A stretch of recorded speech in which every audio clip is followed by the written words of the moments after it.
세금 혜택을 보는 게 줄어들겠죠. 늦게 팔았다는 이유 하나만으로.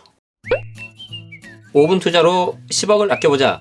안녕하세요. 직방TV 절세의 신 제네시스입니다. 많은 사람들이 갖고 있는 로망 중에 하나가 건물주. 여기에 대해서 이제 많이 희망들을 하고 계실 텐데, 건물주 중에서도 좀 더 구체적으로 하면 어떤 거죠? 거주도 해결하고 매달 이렇게 연금처럼 월세가 나오는, 생각만 해도 굉장히 좋은데, 어쩌면 21년도 올해 이거를 좀 이렇게 매수할 수 있는 타이밍이 올 수도 있을 것 같습니다. 자, 오늘은 여기에 대해서 설명을 드리도록 하겠는데, 반대로 상가 겸용주택을 갖고 계시는데 이거 다 비과세야 라고 하시는 분들 계시면은 오늘 영상 끝까지 한번 봐주시고, 올해 팔지 내년에 팔지 그에 따라서 세금이 달라질 수가 있기 때문에 의사결정하시는데 도움이 되시면 좋겠습니다. 자, 어떤 내용인지 보겠습니다. 자, 일단 상가 겸용주택에서 과세 체계를 보는 데 있어서 가장 중요한 거는 면적입니다. 면적. 주택 면적이 상가 면적보다 큰 케이스가 있을 거고요. 두 번째는 주택 면적이 상가 면적보다 작거나 같은 케이스가 있습니다. 자, 현행세법은 주택 면적이 상가 면적보다 크면은 전체를 주택으로 봅니다. 전체를 주택으로 보기 때문에 주택에 대한 과세 체계가 쭉 가는 거예요. 그래서 1세대 1주택이다. 그럼 비과세 가능한 거죠. 당연히 다주택이다. 그리고 조정대상 지역이다. 그럼 중과 들어갈 수 있는 거고요. 자, 그래서 전체를 주택으로 보고 양도세를 부과하기 때문에 비과세가 가능한데, 만약에 주택 면적이 상가 면적보다 작거나 같다. 그러면은 주택은 주택, 상가는 상가예요. 자, 그러면 주택은 좀 특이하기 때문에 비과세가 가능한데, 상가는 비과세가 될까 안 될까요? 얘는 안 되죠.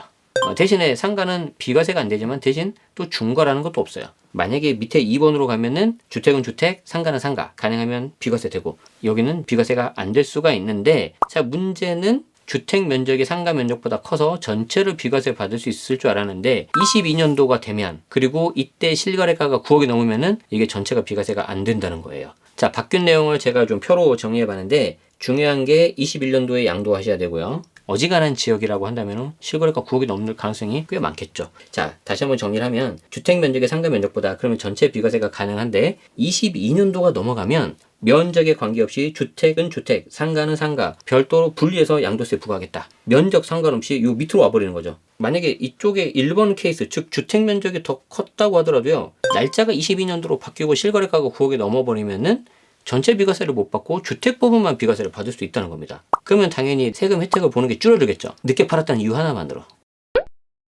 한번 세부담 차이를 대략적으로 한번 계산을 해서 알려드릴 텐데, 취득가 4억에 사서 지금 현재 양도가가 16억, 약 12억 정도의 양도 차익이 났다고 가정을 해볼게요. 이때 양도세는 얼마가 나올 거냐? 이때 상황을 따질 때는 두 가지를 따지셔야 됩니다. 첫 번째는 면적, 그리고 두 번째는 매도 시기. 매도 시기라는 거는 22년 전이냐 후냐. 이게 이제 굉장히 중요하죠. 주택 면적이 상가 면적보다 큰 경우 전체를 주택으로 봐서 양도세 과세하기 때문에 비과세가 가능하다. 게다가 9억 초과분, 이때 9억은 실거래가 기준, 그러니까 16억에 팔았을 때는 9억 초과분, 즉 7억인 거죠. 7억. 9억 초과분에 대해서는 장특공 역시 최대 80%가 가능한 거죠. 그리고 이때 9억 초과분은 안분 계산하면 이게 이제 5억 2,500만 원 정도가 나와요. 왜냐면 이게 비과세니까. 자, 그리고 여기에 장특공 80%를 계산하면은 양도세가 대략 2,300 정도 나온다는 거죠. 그리고 이제 한 김에 복습하자면은 올해 21년부터는 2년 거주만 하시면 안 되고 최대 10년까지 해야 장특공 80% 받는 거죠. 자, 그런데 문제가 있어요. 이걸 올해 팔면 나는 양도차익 12억에 대해서 대략 세금 2,300만 원 내고 그냥 끝이 나는 건데, 사정이 있어서 22년에 팔았다.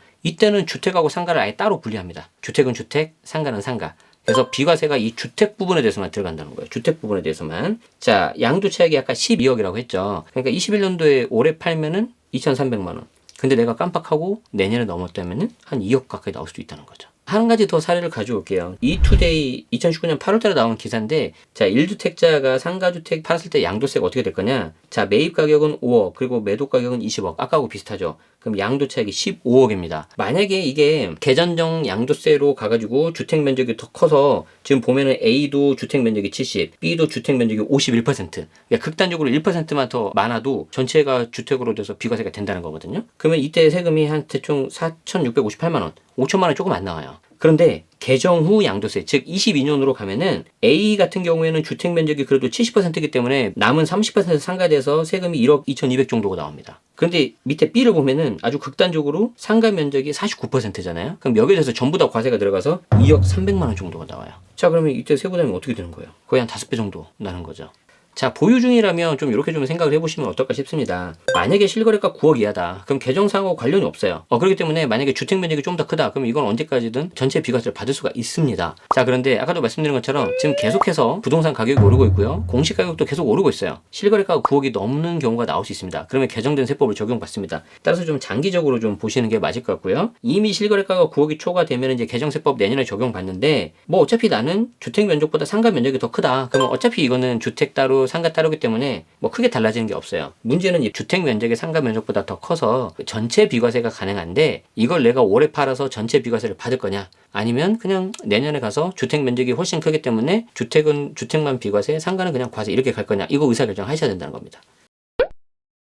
만약에 저라면 이럴 것 같아요. 내가 만약에 이런 주택을 가지고 있다. 일단 월세가 잘 나온지를 볼 것 같아요. 그만큼 수요가 있고 계속해서 상가주택의 목적 자체가 월세를 받는 거기 때문에 한번 좀 느긋하게 저는 생각할 것 같아요. 그 다음으로 저는 따져볼 게 이걸 내가 팔아서 비과세를 21년도에 받는데 이걸 가지고 내가 대체 투자할 종목이 있을까? 그리고 이제 또 하나가 뭐냐면 4대 보험의 대비가 잘 되어 있는지 좀 보셔야 돼요.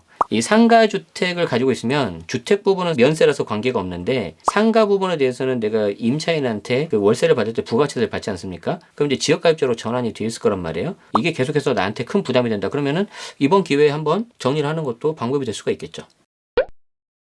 자, 반대로 매수자라면 어떻게 될까요? 한 2번 정도의 타이밍이 있지 않겠습니까? 일단 22년 1월이 되기 전인 올해 연말 직전에 좀 한번 나올 수 있을 것 같고요. 21년 6월 이때도 한번 나올 수 있을 것 같아요. 과세 기준일이 6월 1일이기 때문에 어차피 갖고 계신 보유자 입장에서는 어차피 팔 거라면은 보유세도 줄이면서 팔기를 원하실 수도 있을 겁니다. 그래서 2번의 타이밍 한번 상가주택 관심 있으신 분들은 체크해 보시는 것도 나쁘지 않겠습니다. 추가적으로 좀 말씀을 드리자면은 이 규정에 대해서 일부 세무 전문가분들께서는 좀 굉장히 좀 잘못된 정책이다라고 비판을 해요. 자, 어떤 건지 한번 들어보세요. 요거는 앞에 내용을 잘 이해하셨다면은 이게 좀 내용이 들어오실 겁니다. 자, 고가주택 비과세 규정 취지에 어긋난다라고 지정을 하세요. 왜냐면 우리 고가주택 같은 경우에는 실거래가 9억을 기준으로 하는 거잖아요. 자, 만약에 12억 상가주택을 파는데 주택 부분이 7억이고 상가가 5억 부분이라고 가정을 해봐요. 여기에 대해서 만약에 비과세가 된다? 그러면은 주택 7억에 대해서만 내가 비과세 받는 거거든요. 9억을 다 채우지 못하고 7억에 대해서만 비과세가 되는 효과가 있기 때문에 이거 뭔가 좀 잘못했다. 자, 그리고 주택과 상가를 합쳐서 9억까지만 주택으로 인정되기 때문에 9억 초과하는 상가 부분만 주택으로 판단하도록 계산식을 보완해야 된다는 의견도 있어요. 왜냐하면 이제 주택 자체는 실거래가가 9억까지는 전부 다 비과세 요건을 갖췄다면 비과세가 되니까 12억에서 7억이 아니라 9억까지 해줘야 되지 않겠냐. 그래서 좀 이런 부분이 좀 입법적 보완이 필요하다라는 그런 세무 전문가분들의 의견도 있어서 함께 알려드립니다. 결국에는 세금을 줄이는 것도 중요한 건데 더 중요한 거는 그에 앞서 있는 소득을 더 늘리는 게 저는 더 중요하다고 생각을 하고 있고요. 어떤 분들한테는 좀 위기이지만 반대로 또 기회가 될 수도 있어요. 그래서 만약에 이런 걸 내가 매수하고 싶다 그러신 분들은 올해 한번 타이밍을 좀 잘 보시고요. 이미 갖고 있는데 이번 기회에 정리하시겠다 하시는 분들은 이왕이면 올해 안에 정리하시는 게 절세 효과를 크게 할 수가 있겠죠. 네. 자, 여기까지 설명드립니다. 오늘도 끝까지 함께 해주셔서 감사드리고요. 도움되셨다면 좋아요, 구독 부탁드리도록 하겠습니다. 저는 다음에도 더 유용한 정보로 여러분들 찾아뵙겠습니다. 지금까지 직방TV 절세여신 제네시스였습니다. 고맙습니다.